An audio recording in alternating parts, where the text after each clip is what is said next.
no momento em que esses soldados estão falando que foram abandonados pela sua liderança, nós temos aí a troca, né, de comando. O presidente interino que assumiu ali no lugar do Ayatollah Khamenei passou ali o bastão para o filho do Khamenei, o Mojar, é difícil pronunciar esse nome, né? Mas o Khamenei filho, digamos assim, que está assumindo lá agora, ele assume e mesmo diante desse momento em que o próprio exército iraniano começa a dizer que foi abandonado, esse Khamenei, ele entra agora e diz, não há cessar-fogo, o que há é um revide a essa agressão, nós precisamos derrotar esse inimigo externo. E aí fica aquela dúvida, né?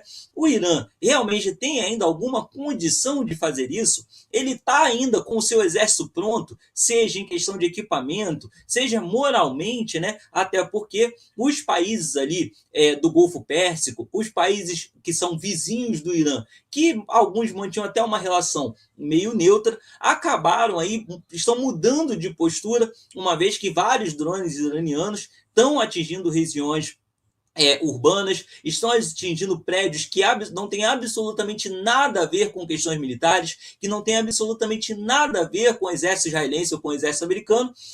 Todos esses países estão querendo se voltar já contra o Irã, ameaçando usar tropas contra o Irã. O próprio exército iraniano parece se sentir abandonado, mas o novo Khamenei, o filho, né, do Ayatollah Khamenei, que assume agora o Irã, ele diz que não vai aceitar nenhum cessar-fogo. A única condição agora que pode acontecer é derrotar os Estados Unidos e Israel. Você acha isso possível, o Carcará? Tem como ele mudar o jogo agora aos 90 minutos do segundo tempo?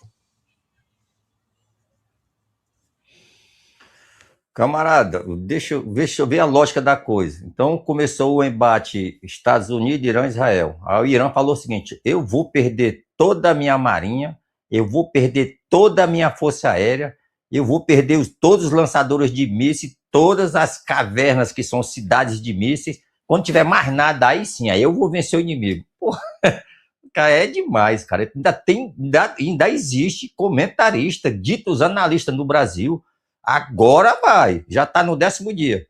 Se fosse uma partida de futebol, o Brasil com a Alemanha foi 7-1, agora seria 900-1 para o americano Israel. Só existe uma e somente uma saída. Aliás, vou falar duas saídas para o Irã se tornar vencedor no embate militar. Primeira coisa, tinha que ser da vontade de Deus. E isso Deus não quer, porque Deus nunca vai enviar um anjo do tipo que ele fazia na antiguidade para salvar o povo israelense.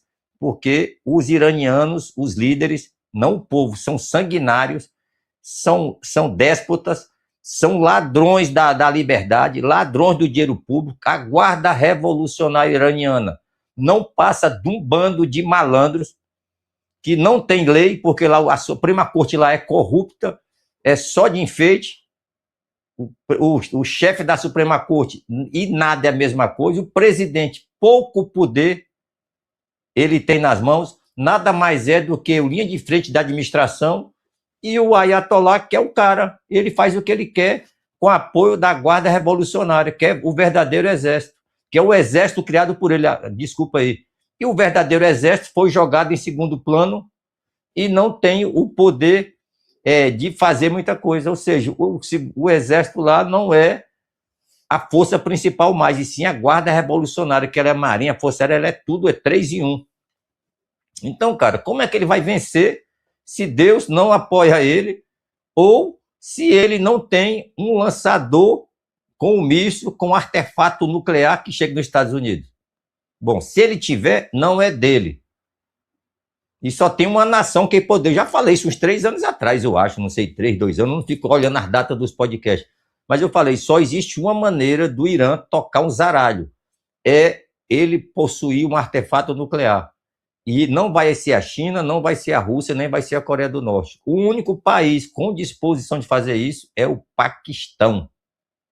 É o Paquistão. Devido à ideologia muito semelhante à dos iranianos e ao perfil deles lá. Só isso, não quer dizer que o Paquistão vai fazer isso. O Paquistão é uma nação que tem responsabilidade. Então não tem outra solução, cara. Não tem outra solução. A mesma coisa você entrar no ringue, botar um magrelo lá, sair com o Mike Tyson na porrada, aí ele fala assim, o Mike Tyson vai quebrar meus dentes, furar meu olho aqui de porrada, eu não vou enxergar nada, eu vou ficar vomitando, mas depois, quando eu levantar, eu pego ele. Porra, não tem como, cara. Ainda tem um bando de maluco varrido da cabeça, que tá, não, que agora que o Irã, não sei o que, mas lá, cara, fica torcendo para que o Irã consiga fazer um ataque devastador contra Israel, porque ele quer ver Israel ser destruído e o regime teocrático assassino ficar no poder. Aí eu pergunto, que prazer tem em um brasileiro militante de ver um sistema que pega as garotas, abusa sexualmente, faz o que quer. Os líderes religiosos chamam a mulher de animal, de cavalo, é um animal que não tem valor, que você pode abusar, pode castigar, que ela foi feita para isso mesmo. Não é pecado, porque a lei permite. Cara, eu fico olhando assim, é esse povo aí que depois vai lá para as mesquitas gritar lá o Hakibai, falar em nome do Deus deles, que não é o Deus original, já dei uma aula aqui para vocês. O Deus que ele serve não é o Deus original, que era muito parecido com Cristo Jesus e os ensinamentos hebraico-cristãos, que era Ahura Mazda, que era o Deus primordial deles, muito junto ali com o Jeová dos cristãos e tal, e Brahma, que vem do brahmismo, era muito parecido com Cristo Jesus e ensinamentos. Não tem, aí vem depois Maomé, não, agora é para torar todo mundo na porrada, pega a boizinha, pode abusar e corta a cabeça dos infiéis. Porra, não é o mesmo Deus, cara. E a liderança mudou nesse tempo aí, entendeu, meu amigo Miquel? Respondendo, só tem duas maneiras do Irã ganhar esse conflito. Deus enviar um anjo e chamar todo o planeta de errado, o Irã certo, ó, todo mundo está errado. Quem está certo são os ayatolás que abusam, bate nas mulheres, espanca e ataca todos os seus vizinhos. Inclusive, perdendo a guerra, está fazendo isso, atacando aqueles que ele chamava de amigo em desespero. Ou tem um artefato nuclear que ele vai soltar, vai ser plotado e ele vai lançar e vai ter um revide nuclear no país dele. E ele não vai ganhar guerra por isso. Se for em cima de Israel, que é pequenininho, de repente a nação fica inutilizada por uma centena de anos. Qual o tamanho desse artefato?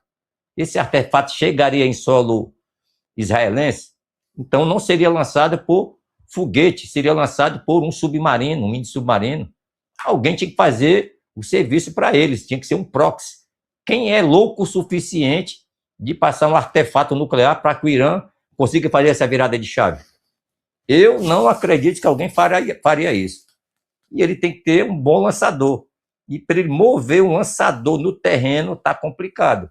É sair da caverna e chega um míssil Tomahawk ou uma bomba inteligente, tipo essas Spice israelenses. Entendeu? Então o Irã é um cadáver ambulante, que eu já falei isso logo no início da guerra, é um cadáver ambulante, já está putrefo e alguém tem que enterrar esta merda. Aí me vem o filho do carrasco, que tem a mesma ideologia do pai, agora vai. Comigo não tem negociação, não. Comigo agora o couro come. E tá aí, ó, israelense destruindo as usinas de tratamento de água, as fábricas e usinas de petróleo, gás, combustíveis. Não tá sobrando nada pro Irã, pô. Já não tinha água, agora vai ficar o quê? O povo, o deserto, a sede, a fome e o desespero. E isso que esse soldado falou, que ele comentou que todo mundo fugiu, pode ser isso e muito mais, e pode ser isso e menos um pouco, mas a realidade não vai mudar pelo comentário dele. Ele tá falando a coisa que eu falei. Os líderes iranianos vão se esconder e ficar dentro de túneis igual o rato. Quem assiste o canal, essa frase eu falei. Nada, vão virar rato, porque são covardes. Por que eles vão virar rato? Porque eles são humanos, apesar de serem sanguinários, são humanos.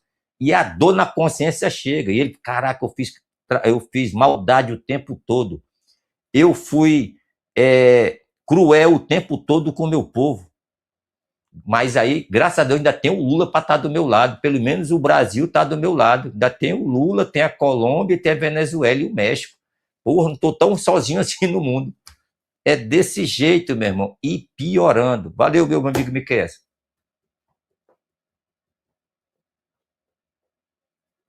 ele falou que essa guerra vai acabar em breve.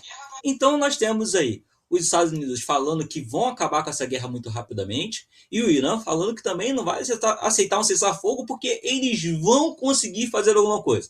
Até, inclusive, o Donald Trump chegou a fazer uma crítica ao primeiro-ministro da Inglaterra, que o primeiro-ministro falou assim, a gente vai enviar agora aí um porta-aviões, algumas armas, alguns navios para dar um apoio. E aí o Donald Trump falou, olha, obrigado, mas é muito fácil você mandar navio para cá depois que a gente já venceu a guerra, inclusive. Então, tanto os Estados Unidos quanto o próprio Irã afirmam que vão conseguir resolver essa guerra um por cima do outro. E aí a minha pergunta que fica é, Júlio, diante de tudo que a gente já viu, é uma guerra que está se prolongando, existia ali a mesma expectativa quase que tinha sobre a Rússia, sobre a Ucrânia, e essa guerra continua se prolongando, mas ambos os lados falam que vão vencer. Tem alguma arma secreta, ô Júlio, que os Estados Unidos ou o Irã ainda não mostraram para o mundo? A gente tem essa expectativa de ver algo inovador, assim como foi a questão ali da captura do Maduro na Venezuela? Bem, fazendo uma comparação à Segunda Guerra Mundial, as Wunderwaffe, as armas maravilhosas que Hitler tanto esperava e nunca aconteceu, e a Alemanha perdeu a guerra. É mais ou menos esse cenário que está acontecendo com o Irã. Se o Irã tivesse uma bomba nuclear, um poder de dissuasão como esse, com certeza já teria usado, porque esse último ataque, o segundo ciclo de ataque americano/israelense, foi completamente massivo, né? E a promessa do novo presidente, novo líder do país, também ser assassinado, já foi feita. Então, é questão de tempo, porque a guerra não vai terminar tão rápido quanto as pessoas imaginam. Eu gosto muito de ver as redes sociais que as pessoas agem como se fosse uma partida de futebol, que em 2 tempos de 45 minutos vai acabar a guerra e um país perdeu. Não, as coisas não acontecem assim, né? Guerra requer muita estratégia. Em falar em estratégia, vem com estratégia concursos, né? O que mais aprova aí em todo o mercado, com cursos maravilhosos que vão lhe ajudar a ser um servidor público e ter estabilidade. Deixa o like também. Tem quantas pessoas? 2.400 ao vivo, só 800 likes, pô. Dá essa moral aí pro canal, para vocês e pro conteúdo, que assim nós alcançamos lugares muito mais longe dentro da web, dentro da internet, dentro da plataforma YouTube, ok? Então dá seu like aí, não esquece de dar o like.